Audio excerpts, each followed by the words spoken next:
Hey, I'm Matt Hudgens, and he's Dave Mulvaney, and this is Profitability MD. Dave, how you doing today, buddy? I'm doing great, Matt. How are you? Life is grand, starting on another good year. It's another good year. And the bar is set really low for 2021. It's if you're a year, this is the year to be a year. There's actually a funny ad. I can't remember, like the dating site, like Match.com or something, and it's like the devil is dating 2020. Oh, there you And so, go. like 2020 is a person, a woman that he's dating. So it's kind of funny. And she's the devil, right? And 2021, I've met her. She's way too sweet for me. Let's hope for 2021 being a sweet year. That is it. And it is going to be a sweet year. Because we're going to talk about 3 ways to increase your profits in 2021. I love it. Episode 107. I can't believe we're at 107. 3 ways to increase your profit in 2021. So usually at the beginning of the year, we talk a little bit about goal setting and setting up your vision and your goals for the year and what kind of profits and revenue and growth you want to have this year. And so we thought it'd be good to start off on just, talk about your bottom line. How would you increase your profit? So 3 best ways to increase your profit to start the year off. So I'll start off. The first category would be maximize your existing margins. All right. And what I mean by that was I was talking to one of my clients. This was maybe Monday. And the idea was, what's your ideal client? What's your best product? What's your best service that you offer? And he's like, what do you mean? He does 3 different things. Okay. Let's call them 3 different things. And I was like, well, which one do you make the most money on that takes the least amount of time? He's like, well, it's all revenue for me. I said, well, no, it isn't. All revenue is not created equal. We've had this conversation before.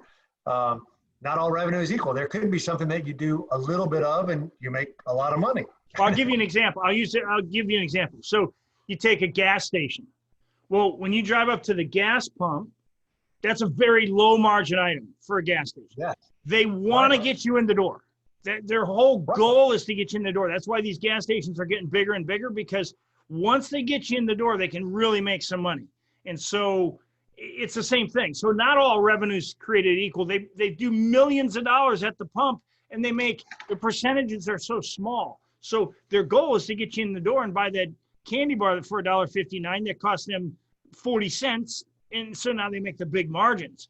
And if they can do that 1,000 times a day, completely different than selling the same amount of fuel. So not all revenue is created equal. We'll say it that way. It's exactly right. And we've talked about not only there's certain products you sell or services that you offer that are money makers, higher profit margin items, right? We've talked about this before about value added bonuses. And so we talked about, would you like fries with that? Do you want to supersize that? So we talked about upselling and cross-selling and increasing. Those are all along the same lines of your highest margin. Well, it would be great if I sold the basic product and then I upgraded 25% of them to the next level of service, right? Right. Something easy to do, but you got to plan on it. You got to commit to doing it. You've got to have a plan and a structure and a system and a process and a protocol that every time we're going to say, do you want fries with that? Every time we're going to say, do you want an apple pie with that? Every time we're going to say, do you want to supersize that? Every time we're going to say, would you like us to trim the bushes? If your margin is higher on bush trimming, if you're a landscaper, would you like us to trim the bushes once a month? And what might take you an hour, you make a lot more money trimming the bushes than you would cutting the lawn. I'm just using that as absolutely. But you got to think of that in advance, and then you got to have a system or a protocol or a process that makes you do it repeatedly, right? We've also talked in the past, we did that podcast on know your numbers, right? So stop discounting, right? Discounting is not the way to do it. The value-added bonuses is the way to do it, right? Instead of saying 10% off, 20% off, you can do that at certain times. I understand that, but it'd be better if you had, like we said, the value-added bonus. We'll put in a little flowers around the mailbox. That's your value-added bonus to your landscape, right? We'll clean the gutters, right? It gives you a referral opportunity if you're a landscaper, so you could refer out to a roofer, right?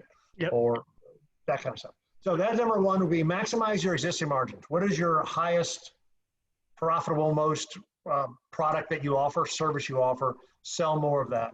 Or could we add value-added bonuses, or could we upsell fries with that or supersize that? So that's number 1. And this is one of those times that if you don't know your numbers, go back and look at what do you make the most profit on, and then build a system around making that the most sellable item you have. So everybody moves into that product. And that's the goal. Everybody moves, and preferably automated. Everybody automatically moves into that product if that's your highest margin. And so we'll say that's the way to maximize margins. And you got to know your numbers, and then move people into that product for sure. Exactly. So number 2 could be we're talking about reducing costs, reducing fixed costs and variable costs. So we came out of last year where things were really, really wonky. But the good part about that is we learned what things we need or don't need, right? And for example, a lot of people can do business now on Zoom, right? Less travel and entertainment expenses, right? Or opposite, they just actually changed the tax law where we're back to 100% of your meals are able to be written off. We've been at 50% of meals were written off. I don't know if you knew that or not. That came in the tax law changes just over Christmas. So you can now take somebody to lunch and write off 100% of that meal instead of 50% of that meal. So it's 100% deductible. So just in general, meaning there could be some things that you can cut back on. Last year you did without them. They didn't help your business. They didn't hurt your business, right? There might be more things you can do. Like we said, let's go take people to lunch. That's a better way to spend my money than some other sort of a Yellow Pages ad or something to that effect, right? Isn't that funny though? The government in their infinite wisdom, when 90% of the country's locked down and nobody can actually go to lunch, we're going to give you 100% deduction on something you can't actually use. That's the government for you, okay? Let's not get off on a tangent, but I mean, seriously. I find it humorous. Most people don't even know they did that because you're exactly right. Most people say, I can't even go to lunch with clients anyway. What are you talking about? Prospects, they don't want to go to lunch. They're in lockdown. You shut all the restaurants down. Precisely. Anyway, so renegotiate and refinance, right? So, your own personal residence. Everybody should be out refinancing their house. That's been going on. It should be going on for 6 months. If you haven't done it, you should look into it, right? I think a rule of thumb, you could Google this, it's something like 1% less or 0.5% less, and you're going to stay in the house more than 7 years, you should refinance your house, right? You're getting 3% loans. I was talking to a client this morning. I think he got something under 3%. I think they're at 2.29 is what rates are being quoted, as low as that. I mean, that's pretty low. So that's awesome. So if you got something, 3.5%, 4%, you should probably look into refinancing. But you could also look into refinancing your business debt, right? If you got some business debt, you could also refinance your house to use that for your business debt, right? So now is the time to kind of reevaluate your debt when rates are low and what your interest rates are for the debts you have, most personal like your mortgage, but also for any other business debt. Is there consolidation that can take place? Renegotiate with suppliers and vendors. Again, every year we kind of look at the, beginning of the year, who am I doing business with? Who do I want to do more business with? Who do I want to do less business with? So it's kind of a type of year to reevaluate your relationships, right? Could be everything from, I talk about this, who is, you're doing this kind of business, has he ever sent you any referrals? Whatever, let's just say it's a landscaper. Well, if a landscaper never sent me referrals, can I go to another landscaper who might actually send me referrals for whatever, I'm in the roofing business or whatever business, right? But it could be a reason to change the vendor or supplier you're using. Not just price shopping, there could be a referral reason. Well, I'll give you an example. When I had my manufacturing company years back, we went to some of our cabinet manufacturers, electrical cabinet manufacturers, and we would say, look, we purchased this amount of cabinets, over a 6-month period of time. So why don't we go ahead and give you an open PO for that whole 6 months? You go ahead and build them, and they literally sent them to us on consignment. And then as we used them, we paid for them, but we got a much better price because we had economies of scale because we bought all 6 months at one time, and they were able to build them all at one time and ship them on their schedule. And so we got a better price. So there are different ways you can go about this depending on the business you're in to negotiate with your suppliers to get the best possible price. Because of course, when you reduce your costs, if what's going out the door remains the same or goes up, well, I know we'll get to what goes up, your profit margin goes up substantially. I mean, a 10% increase in your profit margin goes straight in your pocket. So that's why we never recommend discounting. We recommend the opposite, increasing if possible. But we're going to get to that.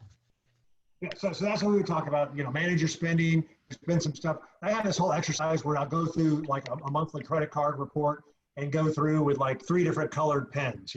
This is absolutely necessary, this isn't necessary, and this is, let me think about it kind of thing, right? So you can go through your monthly credit card, your monthly bank statement and say, where am I spending my money, and is this necessary, not necessary?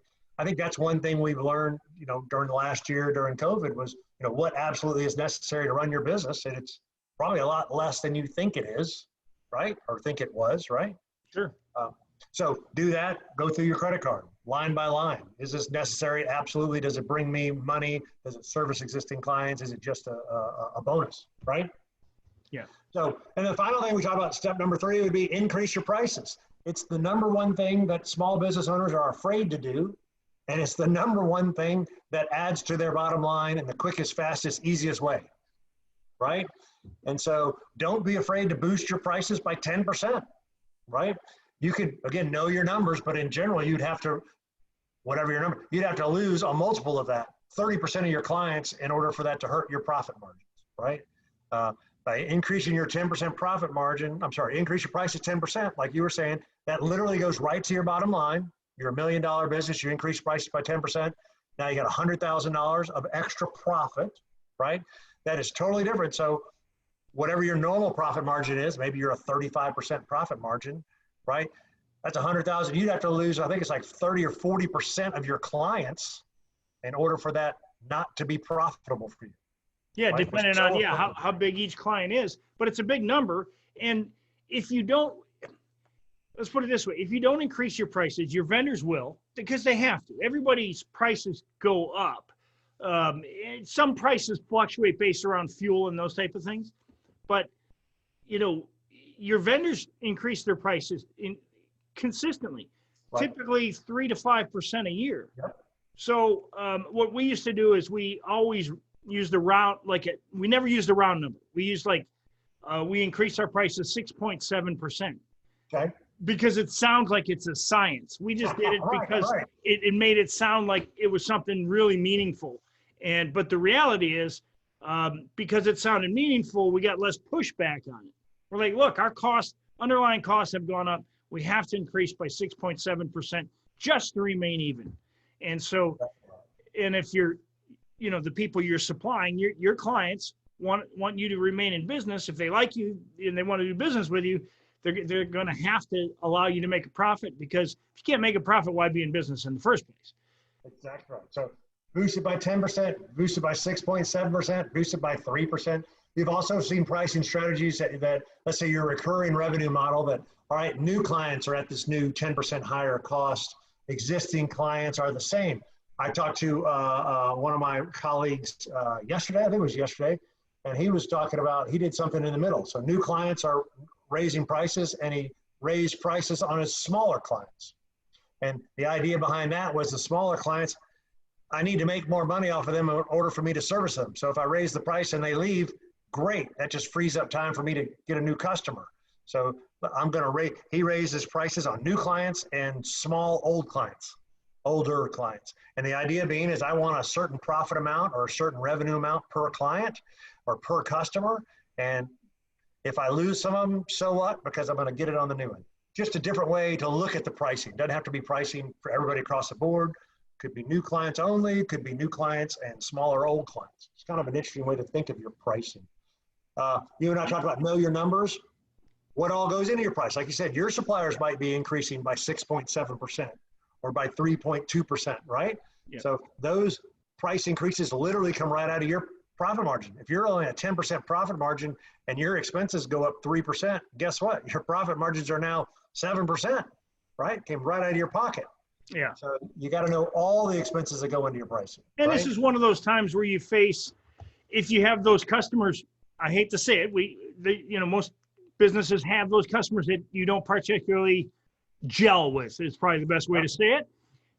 If you raise prices on them and they leave, well, that's even better. But if not, it makes the not gelling part a little easier when you raise prices. So you can selectively raise prices at times, especially it's just easiest to do at the beginning of the year.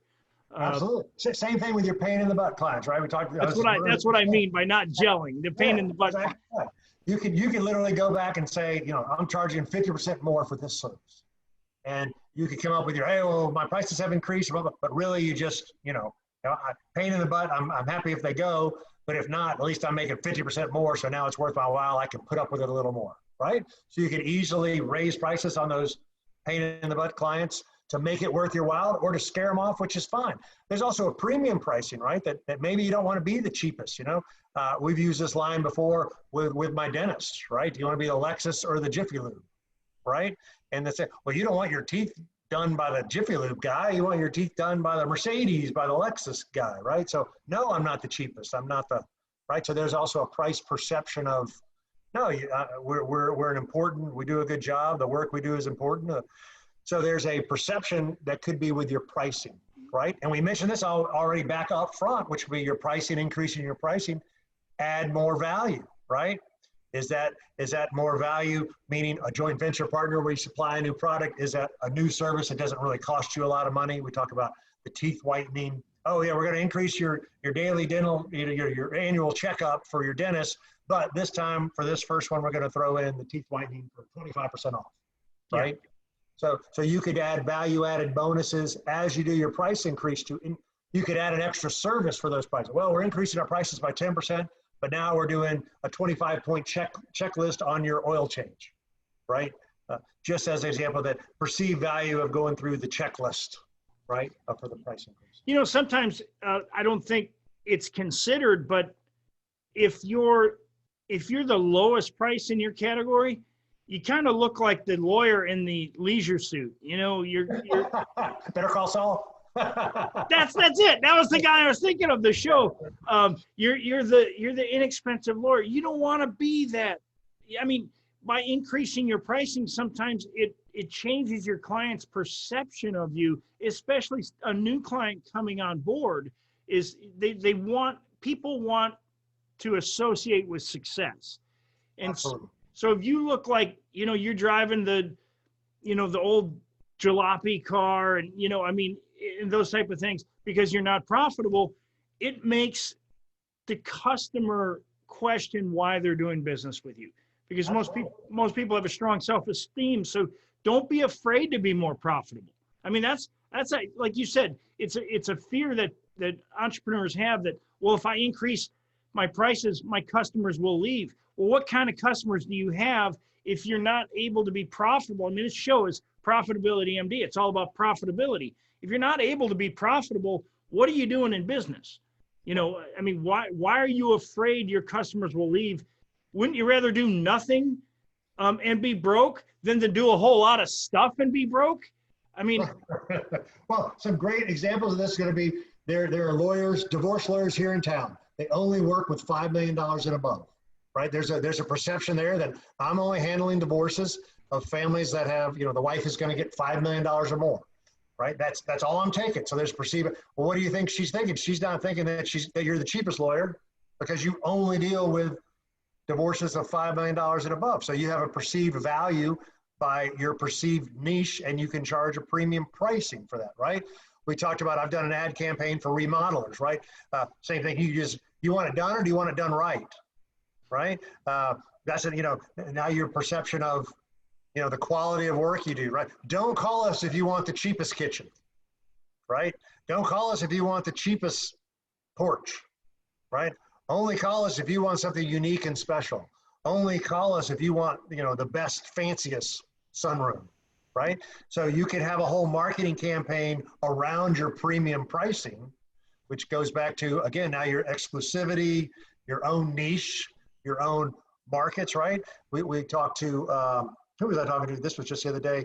And it's in every business, right? You have the do-it-yourselfer, you have the done-for-you service, right? You have the do-it-yourselfer, so anything, online education, do-it-yourself, done with you, meaning you're doing it with the program. Done for you is, I don't want to do it, just do it, right? So everything from, let's use landscaping, right? I could mow my own lawn, and I could buy a book on how to have the best looking lawn, right? I could have the landscape guy where he does some of it and I do some of it, right? or I could just hire the landscaper to do everything, including, my guy came out last week or earlier this week to lay down pine straw. It's that time of year to lay down pine straw, right? So I want the done for you service when it comes to that. So the different levels of your business and of your service, which one are you? And you don't want to be all of them, right? You don't think you want to be all of them. Maybe you do. Maybe you do. What is your business and what are your profit margins and what do you enjoy doing? And maybe, but that's also the extension model. They talked about that, right? I got to get you in the door and then I'm going to upsell you on the done for you service, right? Yeah, and if your service is good, I'm going to use my landscaper as an example. So we just moved from Jacksonville to Fleming Island, and I sent a text to my landscaper and said, "Hey, Simon, sorry, we're moving. So December will be the end of the service. We're moving to Fleming Island." And he replied and said, "We service Fleming Island." That's all he needed to say. I didn't ask him for a quote or anything. Now, I know the cost is going to be more. Number one, the yard is bigger, but number two, because you got to drive further. But I don't care. I really like him. I don't ask. And that's the point. When you build a loyal following of customers, it stops being about price. It really does. Can you take care of this problem for me? Number one, because I don't even own a lawnmower. I made a commitment to myself that I'm not going to cut the lawn anymore. So I don't own a lawnmower, so I don't ever have to fall for that temptation, because if my lawn's not cut, I got to get somebody, because I'm not going to go out and buy a lawnmower. I like that. Because it's not an effective use of my time, and that's exactly. This is kind of an asterisk, but one of the ways to increase your profits in 2021 is to stop doing things that's not an effective use of your time as well, because that allows you to focus on the things that are an effective use, like your high-paying clients. That's a bonus. This is 3 ways to increase profits, but that's a little bonus, is to do the things that pay you the most, which would be your A+ activities. But that's for another podcast. That's good. Well, my wife just bought. She was having trouble plantar fasciitis, right, on her foot. So she went to a shoe store here in town, right? And the shoes were a little more expensive, right? But she was paying for that extra service of they customized it and readjusted the proper cushioning, right? Whereas you could have bought the same shoes on Amazon.com, and then she would have had to figure out, they come with 3 or 4 insoles, and you got to figure out which insole's best, or cut or shave one of the insoles. Instead, she went to the shoe store that they adjusted or fitted her with the right stuff and the little wedges in there, and you pay a little more for the shoe. For us, it's $25, but on a $100 shoe and it's now $125, that's $25 of pure profit, whatever that is, 25% extra price increase on their shoes, right? But it's better because you did business with a local business person as well. No, that's what I'm saying. That's premium pricing for a premium service. They're selling the same shoes that we could have got on Amazon, but their value-added service was, we're going to custom fit them for you to adjust one of the 4 insoles plus a couple little wedges, so it's custom fit for you. That's the extra $25, which is totally worth it, supporting local business. But in them, that didn't really cost them that much more in time, right? No. Maybe a little time, but not a lot of time. It was really an extra $25 that goes right to their bottom line of selling the shoes. I'm using that as another price increase, $25 more for the shoe, but they added a special service, a bonus of fitting the shoe to you. Again, do you want the Jiffy Lube shoe, or do you want the Mercedes shoe? I bought some running shoes off Amazon, and they just don't fit right? If I would have gone to the shoe store and tried them on, and it's 2 or 3. How did I know? I didn't know that they didn't fit right, but that's part of the value of a podiatrist, the value of a shoe guy. I got a new physical therapist. I got a shoulder problem. I've had a shoulder injury, right? Little more, it is a little more expensive. I'm actually paying this out of pocket as opposed to the thing. But the value-added service is, I'm going to leave you every time with exercises that you're going to do between now and the next time you see me, right? And so the value-added, then he's educating you on, part of, I didn't know this, and now I'm getting tangent, inflammation, you're achy, and as we get older, and maybe it's something to do with your diet as opposed to your, I haven't changed my exercise routine. Why am I achy, right? Maybe it's something in my diet or what I'm eating. So now, now I'm going to go back and do a little food, categorize my food. And so he can tell me, oh, look, you're eating too much sugar, and sugar causes inflammation. And I'd be like, oh, I didn't know that. I don't know anything. I'm not a dietitian. know that stuff. And there are So, doctors who do that very thing, who actually do DNA workups on you and then determine what you should be eating based upon your body type. And again, those doctors charge a lot of money to do that. I mean, Vic. Biome, there's a Vickers. service called Biome that does that and tells you what's in your gut and the probiotics in your gut, and then it tells you what you should eat as opposed to what digests better or gels better with your system. It's, I don't know, $300, very valuable. My point being is that's a differentiator for him as a physical therapist. Now I like him better than, well, I really wasn't going to anybody. I went to somebody back in August, but now I like this one better because there's just a little more value added to it, right? There's a little more, and he's probably a little more expensive than the last person I was using. And the flip side of this is the first recommendation, which is maximizing your existing margins. Again, on the other side of that, those people are selling their high margin item, and they're putting you in a position where the value is worth paying the highest margin. And that's where the willingness has to be, is on the customer side is, okay, I'm willing to pay your margin. What do I get? What do I get in return? I get the value of my plantar fasciitis is better. I don't have to figure out and walk on these shoes for 3 weeks to figure out that wasn't the right shoe for me, or those type of things. You go there and they get everything right from the beginning because they understand feet. So exactly right. So we could summarize this: 3 basic ways to increase your profits, right, for 2021. Maximize your existing margins, sell more of the stuff that makes you more money, sell more of the projects that make you more money, right? Stop discounting. We talked about going through your expenses, right? Reduce your fixed and variable costs. 2020 last year was, we learned what we can and can't do without, right? Let's go through that, go through line by line, your credit card statement, your bank statement. Is it absolutely necessary or not? We talked about other areas where you could cut back on, and then increase your prices. Go ahead and increase your prices. You could use that as a market strategy where I'm a premium price. If you want it done, you want it done right. Don't call me if you want the cheapest kitchen. Call me if you want the best kitchen, right? So it could be a premium price. We talked about value-added bonuses, both on that pricing and on the higher margin, right? Value-added bonuses that make the perceived value higher, right? yeah. But where this all fits in, right? This is about profit margins, right? But we've talked about our 5-step profit formula, right? This is just one of those 5 steps, right? This is about the profits, right? We talked about be great if you got enough clients that you could raise prices on. It's great if you got enough that you can reduce your expenses. It's great if you can upsell your existing clients, right, by selling more of your higher margin. But what you really might need is more leads, more at bats. You really might need to get better at converting the leads you get in front of. You really might need to have more transactions, more upsells and cross sells. You really might need to have, this was talking about pricing and then profits. That's what we talked about, kind of steps 4 and 5. So this fits in to a 5-step profit formula that we talk about all the time, right? That you might need. We've talked about, what do you need to be successful? What do you need to be successful in 2021? You need 3 things. You need commitment. You got to be committed to be successful in 2021. You need a roadmap, right? We've got a roadmap. And you need support. You need a support and a guide. That's what we are. That's what our mastermind group is, a support, a guide group, right? Those are the 3 things you need to be successful. You need to be committed, you need a roadmap, and you need to have a support system. That's what we provide in our mastermind group. If you're interested, Matt at profitabilitymd.com, Dave at profitabilitymd.com. The goal is we want to help as many entrepreneurs as we can in 2021. Business is fun. Getting clients is easy. That's literally what we think. For us, it's a formula. For us, it's a process. For us, it's a strategy, right? So if you're interested in our mastermind group, reach out to us. It's awesome. Interview us. If you're a good fit, we'll take you. If we're not a good fit, we'll set you on your way with better information than you had before, a little roadmap of your own, right?